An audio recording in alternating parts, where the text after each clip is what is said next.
Alright, good morning YouTube. I've gotten some requests to share and shed a little bit of light on the, not necessarily just D1.1, but weld inspection, visual inspection process. So I have in front of me my 2010 version of D1.1 and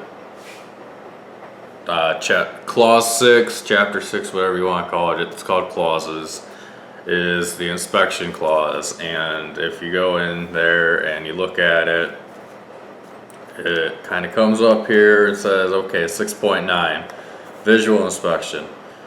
All welds have to be visually inspected and shall be acceptable per table 6.1. Alright, so let's go real quickly. We're going to flip over to table 6.1.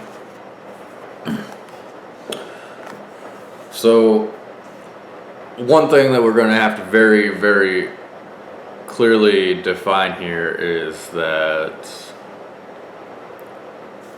when inspecting welds, there are discontinuities and there are defects. Now, all defects are a discontinuity, but not all discontinuities are a defect. One of those things. So what I'm going to get at, I'm going to try and go through step by step and try and explain some of this. I'm pretty much going to just stick to the statically loaded non-tubular connection section for this, but number one, any crack is unacceptable regardless of size or location. So any crack that you see in a weld is just a defect. That's it.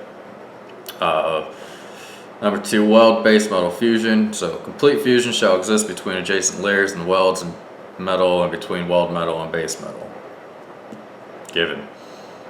So if it's not complete fusion, it's a defect. Crater cross section. All craters shall be filled to provide the specified weld size except for the ends of intermittent fillet welds outside of their effective length. Now, if you want to define outside their effective length, you're going to come across the weld symbol, and it's going to have a welding symbol that has a fillet weld symbol attached to it, and that is going to have a number and a dash and a number. So that means that it's an intermittent fillet weld symbol. And the first number is the length of weld. So that would be the effective length. So if it's let's just say an inch and you've got underfill outside of that inch, then you're in the clear as far as in the crater. Weld profiles need to conform to 524. I'm not going to get into that. That's time of inspection. That's for particular metals that are prone to showing cracks basically later. I'm not going to go into that. Undersized welds. This is a good one that goes along with fillet weld gauges. Size of fillet weld in any continuous weld may be less than the specified nominal size L without correction by the following amounts U. So nominal size is given a size weld. If it falls in, say, category A here, you are allowed an allowable decrease from the leg size by a certain amount. I'm just for the sake of it, I'm going to go with the top one. Say your weld's a 1/4 inch. You can be less than or equal to 3/32 decrease from L, from that 1/4 inch. Now the caveat is then, in all cases, the undersized portion of the weld shall not exceed 10% of the weld length. So if your weld's 100 inches long, 10 inches of that can be 3/32 undersized. And then we've got, I'm gonna go back and stop on that one. That's one of the big things, is that somebody's going to go in there and they're going to say that oh, this weld's not the right fillet weld leg size, and so it's a defect. It's like, no, that's where it kind of comes in under the ruling that it's a discontinuity. But if you follow the code and do the inspection, it's allowed for a certain amount, so it's not a defect until it surpasses the allowable amount of discontinuity, if that makes sense. So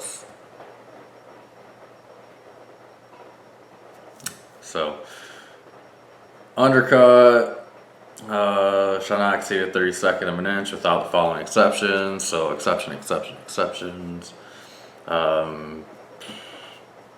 1/16 of an inch for any accumulated length up to 2 inches and any 12 inches. The material equal to or greater than 1 inch thick undercut shall exceed a 1/16 inch for any length of. That's a mouthful. Less than an inch thick, it cannot be a 32nd of an inch deep, except that it can be a 1/16 of an inch for any length up to 2 inches and any 12-inch length of weld. So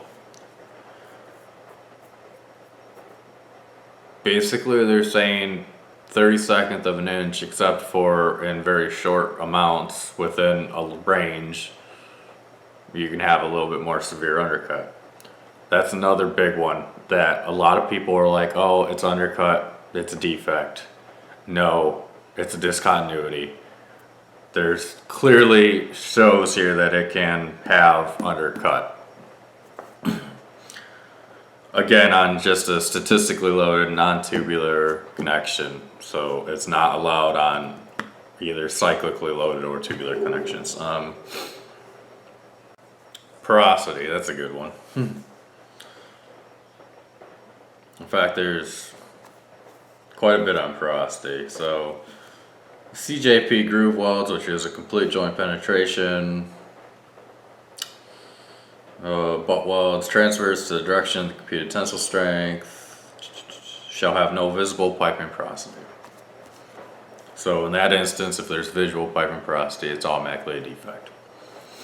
So then, for all other groove welds and for fillet welds, the sum of the visible piping porosity of 1/32 or greater, which means if you can't measure it to a 1/32, you discard it. You don't worry about it, it doesn't count. That's what that means.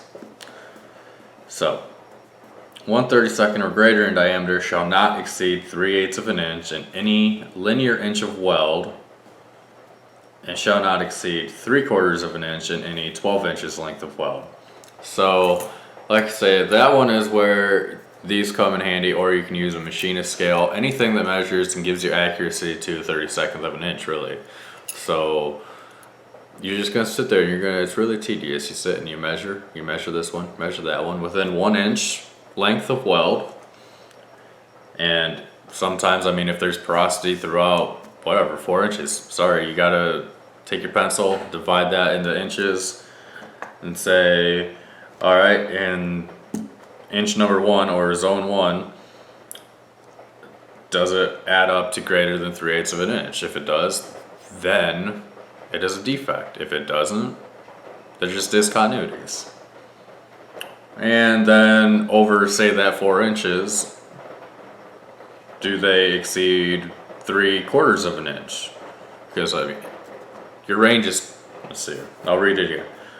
Shall not exceed 3/4 of an inch in any 12-inch length of weld. So you tick mark off 12 inches, and in that 12 inches, you measure every part of porosity that's over a 32nd of an inch big, add them up. If it exceeds 3/4 of an inch, it's a defect. If it doesn't, it's just a discontinuity.